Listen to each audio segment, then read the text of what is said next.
All colleges of further education have guidance counsellors. The advantage of having a guidance counsellor is you can come and talk personally and privately to your guidance counsellor. There may be other things in your life that might be holding you back from moving on, and certainly guidance counsellors would help with that. We also offer advice on funding should you be returning to college, like taking the SUSI grant or maybe talking to your employment agency or employment service about transferring back to education, where you can retain your social welfare payment while you return to college.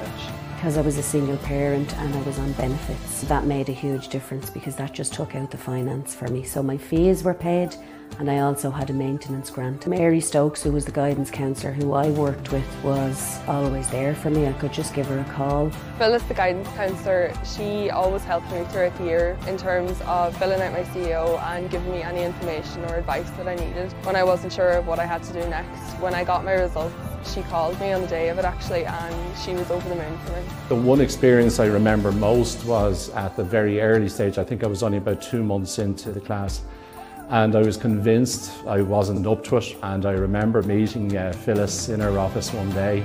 She sat me down, put me at ease. Within a very short space of time, totally convinced me that in fact I was doing quite well. Lo and behold, I was ready to walk that particular day, but she fully convinced me to hang on, stick with the course, even if I finish off the course itself. That was one of the best bits of advice I ever got in my life. My role as a guidance counsellor here is to see the students, each and every one, at least once, personally look at each and every one of their CEO if that is their plan. If not, look at their CVs, look at their job searching skills. Also, of course, the counselling end, not just the careers. I was able to get financial aid for my child's creche. I didn't have to worry about money once I walked through those doors, which is great.